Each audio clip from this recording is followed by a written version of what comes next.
Okay, pre-recorded today. You are seeing this on Monday, the 14th day of February. So, happy Valentine's Day. Happy Valentine's Day to everyone out there. You know what? I think that deserves some fireworks. The red fireworks, right? A little bit of red fireworks for Valentine's Day. Here we go. There we go. So happy Valentine's Day to everybody. Hope you're having a great Valentine's Day. So this is the 31st episode of season 3 of the Be Your Own Hero show. Hero is an acronym. It means helping everyone reaps optimism. In other words, helping others helps you. It's a reciprocal action. I'm your host. I'm Sekou. I'm a professional creative and the creator of the Hero Ministry movement, which is my effort to uplift and inspire people, primarily the unhoused community. Okay, so all that said, just a quick reminder, I am not a personal trainer, nor am I a financial advisor. So take what I say with a grain of salt, do your own due diligence, do your own research, do your own homework. And shout out to New Thought Media Network for allowing me the space and opportunity to be here. And this is their website, ntmedia.org. It is a nonprofit, 501c3. So if you make a donation, it is a tax-deductible donation. So check them out. If this show feeds you in any way, please like it, please comment, please share it, please make a donation, do all the fun things that are listed in the show notes beneath. Okay, so all that said, just a reminder that this is season 3, and season 3 is the doing season. The doing season is all about doing something, actually making a move. So don't just listen to me. Don't just listen to me. Make a move, take some action. And I'm also talking to myself. I'm totally talking to myself because creating this new mindset requires willpower. I'm changing my phrasing. I used to say it's simple but not easy, but I'm letting that phrasing go because I don't want to claim anything is not easy. I don't want to get in the habit of claiming something that's not easy. So rephrasing, it requires willpower. Changing your mindset requires willpower. Okay, so all that said, no shout out to the heroes in the chat because this is pre-recorded, but thank you for watching. Thank you for tuning in. You can check out the replay on Facebook and on YouTube. If you watch on YouTube, please like and subscribe because then you'll get a notification on YouTube whenever there's a new episode that pops up. And also, you can see all of the previous episodes. So all of season 1, all of season 2, all of the previous 30 episodes of season 3, they're all available on YouTube so you can binge watch and catch up, watch the journey. Okay, all that said, let's jump into my run streak. So you're seeing this on Monday. That'll be day 259 of my run streak, which means tomorrow, Tuesday, is a milestone day. Milestone day. I count the milestone days mainly on the 10s. Not so much on the 5s, but mainly on the 10s. So over the weekend, I worked out, ran with the Fleet Feet half and full marathon training group. And do I have a story? Yeah, first of all, it's a really big group of people. My barber asked me how big is the group, and I said that, yeah, it's a really big group of people. I'm guessing like maybe 60 people. It's a massive group. And we assembled in North Nashville, and we ran out to Charlotte and down Charlotte, and we discovered this hidden park. And I must have driven past where this park begins a million times and never noticed it. But there's this pathway that leads into the woods, and there's lakes and streams and trees and bridges, and it was lovely back there. And we did a loop back there and came back out, and all of that took us about 5 miles. So very cool. It's also really good to know about that run route for future reference. So that was dope. And it was fun hanging out with the Fleet Feet people, the other people who are training for a half marathon and or training for a full marathon. Big group of folks, everybody's doing different things, and we have different pacers to keep us on our pace for the race that we want to run. So I stuck with the 2:15 pace this time, which is to say that my goal for the half marathon is 2 hours and 15 minutes. So I ran with the 2 hour, 15 minute group, and that's the pace for that group. But it's not the race pace. This is getting a little technical, so I hope this is of interest to someone. But basically, you run at different paces. You run slower than your race pace, you run faster than your race pace, so that on the day of, your race pace feels like nothing. So that's the psychology of it. And Saturday was a slow day, and it was actually hard to run slow because now I've gotten used to moving a little bit faster than the pace was that we set for Saturday. So I had to keep pulling myself back and keep an eye on Antoine, who was the pacer, pulling myself back. And a lot of people in our group weren't able to do it. They just ended up running ahead because they couldn't keep themselves slow. So really interesting how once the body gets worked up, it's harder to run slow. All right, so that was a huge tangent, but I hope it was interesting for some folks out there, this whole journey of running that I'm on. So that said, next thing about running is the charity run. So I shared it with the Fleet Feet group on Saturday, and as of the recording of this show, we're up to 62%. So 62% of the way to our goal, creeping on up. Hopefully by the time you see this, we'll be even further than that. Hopefully by the time you see this, we'll be done. But if not, please share it. Please share it. Please share it. If you see me posting it on social media, please share it and spread the word so that other people can find out about it and donate, so that we can help Mr. Charles get back on his feet. Okay. All that said, let's do the envelope challenge. So I've got my trusty die here. So we're going to roll the dice. Oh, I can see it. 3. The number's 3 for Monday. So that's interesting. I haven't had the number in advance before. So I'm just writing it down. $3 Monday. So that's your number for Monday. You want to transfer $3 from your checking into your savings bucket. And that bucket is being used for investment at whatever point that you determine. Like whatever dollar amount you determine, get up to that dollar amount and then invest it. So that's what we're doing with the envelope challenge. Okay, so that said, let's move on. Let's get into the morning's in. So this is morning's in advance, obviously, because whatever my morning reading is for Monday, I haven't done yet. But my reading from today comes from the 4 Agreements. I'm still reading that book, and I've talked now about 3 of the agreements. So let's talk quickly about the 4th. So the 4 Agreements, just to recap, is a very brief book, but very impactful.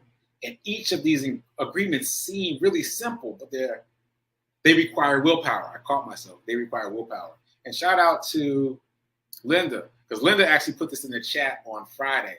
She said these agreements seem simple, but they're not so easy. But we're changing that language to they require willpower. They definitely require willpower. So just to recap the agreements thus far, the first one is be impeccable with your word. Be impeccable with your word. And this primarily relates to you being impeccable with your word to yourself. Keep your promises to yourself and speak to yourself in high esteem. Be impeccable with your word to yourself. Second one, take nothing personally. Take nothing personally. This requires a significant amount of willpower to take nothing personally. Just remind yourself that whatever someone is saying or doing to you is about who they are and about how they're interacting with the world. It's got nothing to do with you. And follow up to that, the book talks about this idea of that person who's saying something negative to you is trying to give you poison. And I think that's a effective way to visualize it. If you visualize someone trying to hand you poison, you're not going to take it, right? You're not going to take the poison that someone's handing out to you. So think about it that way. That's what I've been experimenting with this weekend. Visualizing them physically trying to hand me poison and me refusing the poison. So the idea expressed in the book is once someone expresses poison to you by saying something mean or doing something that provokes you, they are offering you poison. And if you accept the poison becomes yours and it poisons you. It doesn't hurt the other person anymore. It poisons you. So don't accept the poison. Take nothing personally. Okay. Next one. Don't make assumptions. Once again, don't make assumptions. Simple. Sounds really simple, but requires massive amounts of willpower. Requires massive amounts of willpower. I don't know why I can't say amounts today, but it requires massive amounts of willpower to not make assumptions, because we do it automatically. Automatically. Something happens and we automatically decide what that something that happened means. We automatically decide. So the way around this is to ask clarifying questions. Make a habit of asking clarifying questions without any emotion, just gathering more information. And this may seem awkward at first. I know, because I've been trying it and it's a little awkward. But ask clarifying questions to get a better understanding of what's going on before you jump to any conclusions. Do not make any assumptions. Okay, and the fourth of the 4 agreements is do your best. Just do your best. Do your best. And in the context of the book, it talks about how your best is going to vary. Like, you might be at 100% on Monday, you might be at 60% on Tuesday, you might be at 75% on Wednesday. But do your best. Work to the best of your ability on any given day, at any given moment. And I want to share a quote with you that stood out to me. You tell me if it resonates with you. So this is from the 4th of the 4 agreements. If you try too hard to do more than your best, if you try too hard to do more than your best, you will spend more energy than is needed, and in the end, your best will not be enough. When you overdo, you deplete your body and go against yourself, and it will take you longer to accomplish your goal. So I highlighted that, and it stood out to me because of the idea of overdoing. Because often when we're trying to get there, trying to make something happen, it gets translated as hustle. Just hustle hard, move faster, do the same thing, do more of the same thing. But to the point of this chapter, don't overdo it. And to me, that means take a beat to think about how to move. Don't just rush to move. Take a beat to think about how to move, how to best move effectively.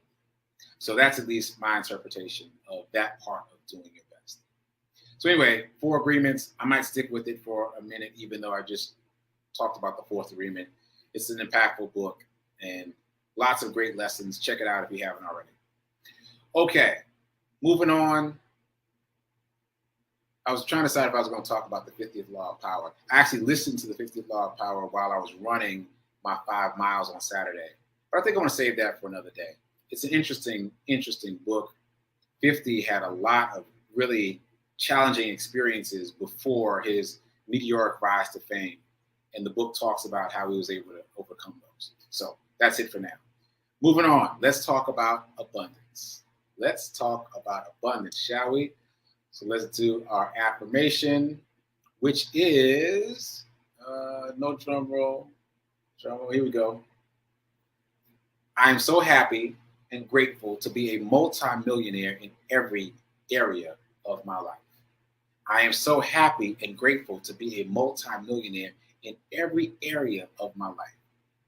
And my reminder, right after that, right after affirming that you are happy and grateful to be a multi-millionaire, remember, if you only spend, you'll stay poor. If you only save, you'll stay middle class.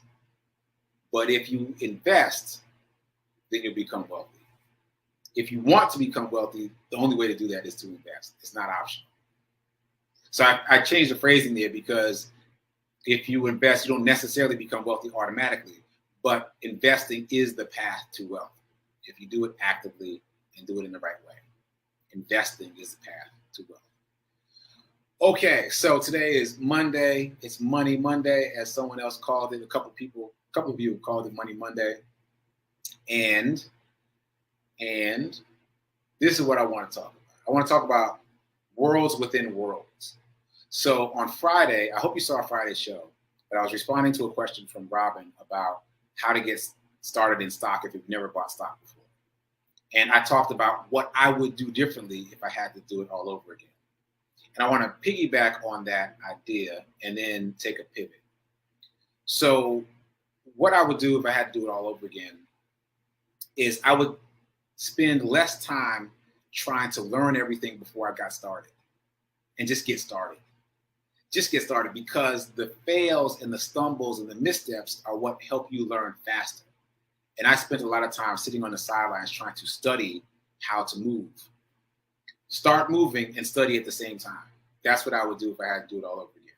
I would start moving faster and study at the same time. Just knowing that I'm going to make some mistakes. I'm going to step on some landmines. I'm going to fall into the bushes. Just know that in advance and be studying at the same time, so that as soon as I fall in the bushes, I study on why I fell into the bushes so I can move forward faster. So that's the main thing that I didn't say Friday that kind of occurred to me over the weekend. And I want to also ping something else I said on Friday. I said that in order to get a brokerage account started, I would use someone's link, like their link to start a Webull account. I'm saying we, W-E, Bull, B-U-L-L. Use their link to start a Webull account, or use their link to start a Robinhood account. And what I want to add to that is I would shop around, because what I've noticed now that I'm in both of those apps, I've noticed that all the links aren't the same.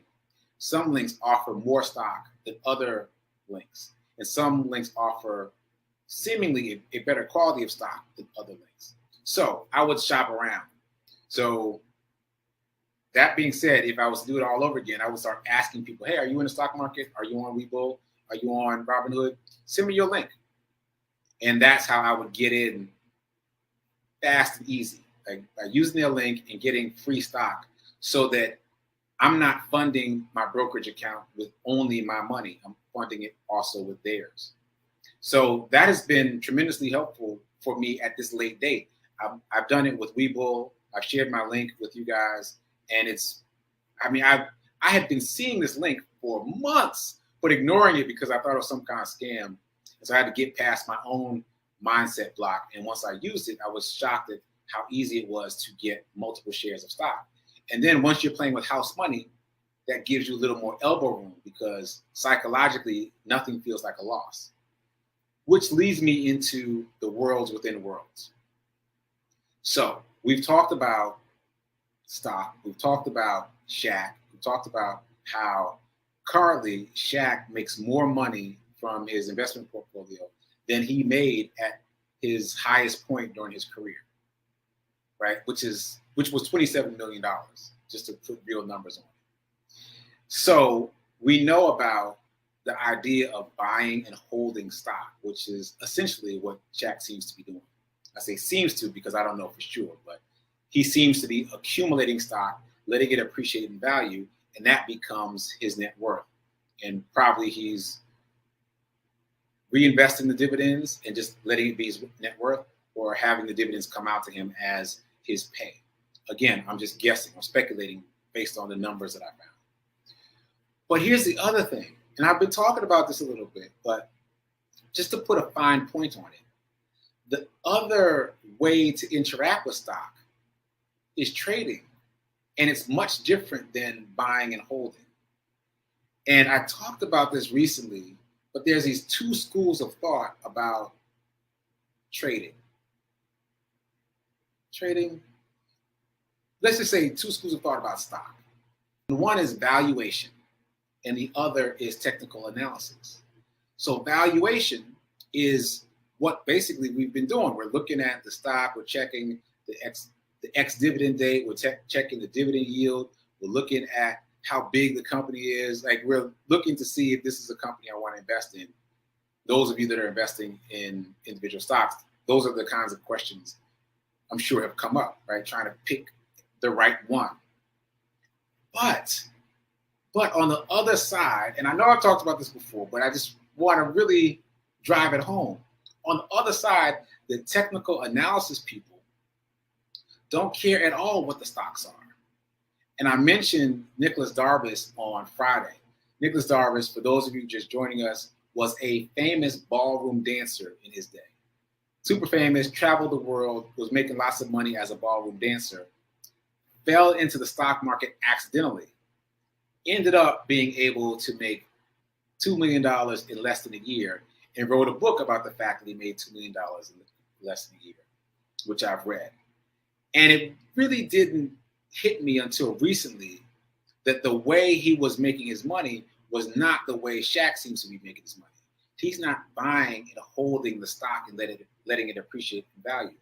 He made his $2 million by buying and selling and buying again. He traded. He was a stock trader. That's how he got to that dollar amount of $2 million. And he didn't care at all about what the companies were. It's not like he said, hey, I'm gonna look into Coca-Cola and make sure I get that one and trade that stock. No, most of the time he was traveling internationally and he would get these telegrams. That's how long ago this was. He'd get telegrams telling him what the stock tickers were and what they were doing, what their recent numbers were. And he taught himself how to read these numbers. And what jumped out at him was how the stock was moving, no matter what the stock was. He didn't even care what the stock was. He would just look to see how it was moving. If it was moving the way he wanted it to, he would acquire that stock and then set it up in such a way that it would sell at a certain amount and buy at a certain amount. And that's how he traded his way to $2 million in less than a year. $2 million in less than a year by trading stocks.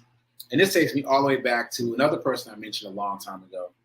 His name is Truth. He calls himself Truth. He was 14 years old at the time. I think he's still 14.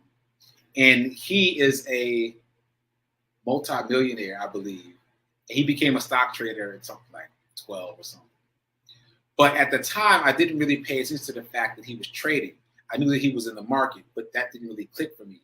But he too is trading. And in his case, he's trading options, which we're not going to get into, but is another financial instrument which you can trade. Here's the very interesting thing. Here is the super interesting thing. Imagine being able to learn one language, and then after learning that one language, being able to speak to someone who spoke Japanese, but also being able to speak to someone who spoke only Chinese, but also being able to speak to someone who spoke only German, and also being able to speak to someone who spoke only Farsi, and also being able to speak to someone who only spoke Wolof. 5 different languages. By learning one language, you're able to communicate with people who speak those 5 different languages. That would be a magical thing, right? A magical thing. Guess what, though? The thing is, it exists in this financial space. Technical analysis, the ability to read charts, applies across the board because each financial instrument, each security uses a chart to mark its progress. So that's to say, if you knew technical analysis, you could read the charts for stock market. You could read the chart for cryptocurrency. You could read the chart for options. You could read the chart for all these various financial instruments, for Forex, which is the currencies of other countries.